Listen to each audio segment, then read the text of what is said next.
Mga kapuso, stay safe po ha, huwag magpapaulan para hindi magkasakit. Pero maliban po dyan, ibantayan din po natin ang paggamit natin ng kuryente. Actually, kasi isang vlogger nga ang namatay sa Antique dahil matapos makuryente habang nagbi-videoke sa isang resort dyan po sa may Antique. Nadala pa siya sa ospital, ngunit binawian din ng buhay kinabukasan. Oh, no. Kaya naman ito, paano nga ba tayo makakaiwas sa ganitong insidente? Kasama natin si Engineer Juan Paulo Tolentino from Metro Manila, Regional Governor ng Institute of Integrated Electrical Engineers of the Philippines. Good morning po! Good morning mga kapuso.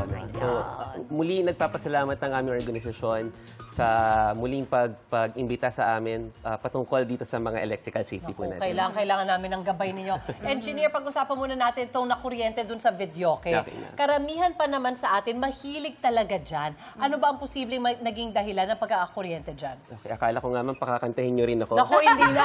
Gusto niyo po ba, Engineer? Pwede rin Hindi po, naman, ha? hindi po. No, pero ngayon po, siguro pag-usapan din natin kung paano nga po ba gumagana ang kuryente. Para mas lalo nating maunawaan kung paano rin tayo nakukuryente. No, meron po ako ditong three-prong socket or three-prong plug na kung saan meron po tayong live, return, at grounding.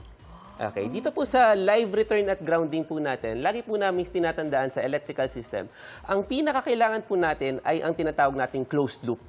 Okay, para gumana ang electrical po natin. No? So para po sa karaoke natin, siya po ang magiging load natin kung saan magiging closed loop po yung system natin.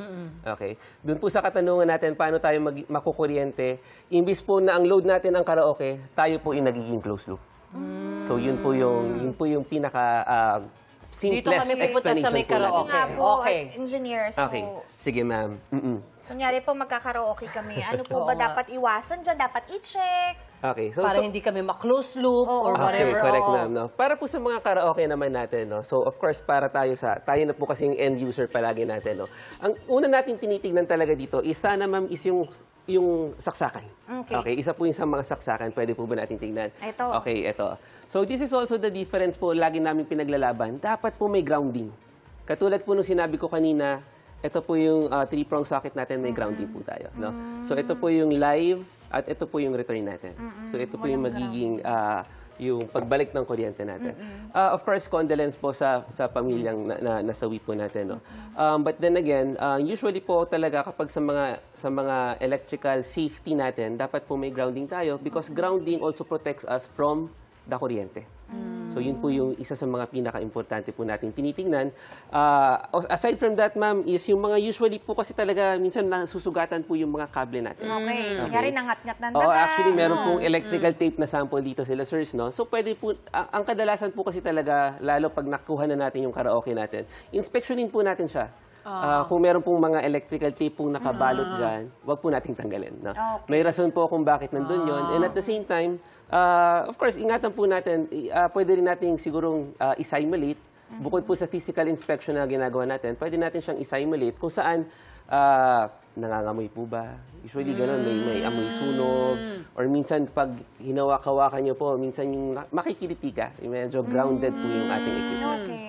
Yes po, ma'am. Okay. In general naman, ano nga yung mga dapat i-check, lalo na sa appliances natin, para maiwasan yung pagkakuryente? So you did the physical check, Yes, you ma'am. did the simulation also. May kinalaman ba yun? Kasi sinasabi, nag-video ka siya habang umuulan. So it's gotta be something to do with the water, na may baha ba, nabasa ba, tumitumulo ba?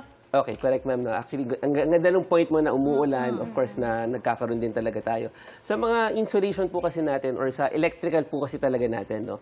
Ang una-una po natin tinitignan dyan is yung, kung una is kapag may direct contact po tayo dun sa sinasabi natin kaninang live part. Okay, so that's one. Another thing naman, ma'am, is kapag yung handle po ng ating mikropono is sa loob natin, minsan hindi po kasi natin nakikita yan eh. Nagkakaroon na po ng contact yung live wire natin sa loob, which is nagkakaroon na po tayo ng grounding. Grounded na po yung equipment natin. Yung kadalasang term ng mga technician po natin, naririnig natin, ay, grounded yung equipment natin. Diba? So, minsan nakikiliti ka. And at the same time, ma'am, of course, yung mga pagbasa ka po kasi talaga, lalo kapag galing ka sa swimming. Especially po ito sa mga nagbabakasyon, ha? Siyempre, tatawagin ka, piyesa mo na, piyesa mo na. So, tatakbo ka sa mikropono, basang-basa ka. Kapag po nabasa natin ang mikropono, magiging conductive po kasi talaga yan. Delikado po yan. Okay. Nako. So please po, wag po mong gagawin Huwag ko. tayo, oo. Siguro magtuyo muna tayo. Correct, or correct. Good reminder. Okay. Maghawak ng towel. Yes. Oo. So yung mic, hawakan namin. Oo. Hawakan. Saan Sige, yung ma'am. mic? Asan Tapos babasain namin. Ano ang Wag gagawin? naman na. na? Asan yung loob nito? Alright. Ngayong maulan, posibleng, ayan, may mga pumasok na tubig sa bahay. Oo. Yung mga pwedeng bahain. Ano yung mga, pwedeng abutan kasi, engineer, yung Correct, saksakan correct. natin. Ano ba ang mga dapat gawin Actually, para ma'am, hindi meron makuryente? tayong sample dito. Ito, No? May ito. sample tayo dito. Okay. Wala akong ganito. Sorry. Yan, ma'am. Kapag alam niyo na ang mangyayari po talaga is talagang tataas na po ang baha sa ating mga Yes. kabahayan, ang una po natin titignan is yung main circuit breaker po natin. Patayin na po natin agad yun. No? So, kung hindi man po nagpatay ang ating distribution company, hindi namatay, tayo na po mismo ang magkusa patayin para at least sa loob po ng bahay natin, alam natin walang kuryente agad. Okay. Pangalawa, usually po talaga dito sa mga electrical design po natin, no? Kadalasan po yung mga outdoor outlet po natin, outdoor din ang kailangan natin gamitin. Minsan po may mga takip yan. And at the same time po, sa standards po, lagi namin pinaglalaban to ngayon, no? Kailangan na po natin ng grounding. Yan po yung yung tatlong... yes po. Yun po yung sinasabi natin na kailangan po yan. Kailangan po talaga yan. Importante po yan sa safety natin.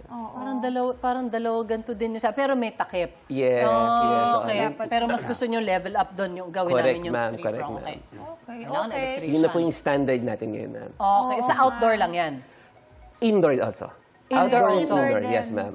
Especially ma'am sa mga outlet natin, meron tayong mga special outlets, GFCI, Okay. na kailangan gamitin natin, especially sa wet areas. Okay. Lalo alam natin mababahayan. Para may protection din po tayo kapag nangyari yung mga ganun bagay. Buti na lang pala sa amin, puro may grounding na Yes. lang. So, tatlo-tatlo na yung ano Tatlo-tatlo ninyo. na siya. So, sakto pala. Even if you Approve don't yan use na. all the three, kasi di ba yung kasangkapan, dalawa lang yung ganun Oo niya. nga. Pero mahalaga yung may pangatumbutas. Tama ba Mahalaga yun? po. Yun din po yung lagi natin sinasabi. Kasi usually mga students po, para makasaksak sa outlet, tinatanggal yun.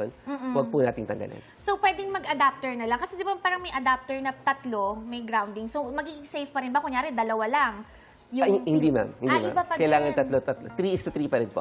Kailangan may line, neutral, at grounding po. Ay, Wow. see. Ang dami nating natutunan Oo nga. ngayon, ha? Especially, ang gandang reminder sa mga mahilig mag-outing. Nako, magsiswimming, tas magkakaraoke. Yes. Dapat pala wag basa, no? Correct. Okay, tama. Thank you, Engineer. Maraming Maraming Thank you so salamat. much Thank po. you. Thank you. Yeah, Ayan Engineer po. Juan Paulo Tolentino, mga kapuso, ang panganib na dala ng kuryente, pwede natin maiwasan. Basta't may sapat tayong kaalaman paano gamitin ang ating kagamitan. Yan. Ingat po tayo. Thank you, Engineer. Ikaw, hindi ka pa nakasubscribe sa GMA Public Affairs YouTube channel? Bakit? Mag-subscribe ka na, dali na, para laging una ka sa mga latest kwento at balita. I-follow mo na rin ang official social media pages ng Unang Hirit. Salamat, Kapuso.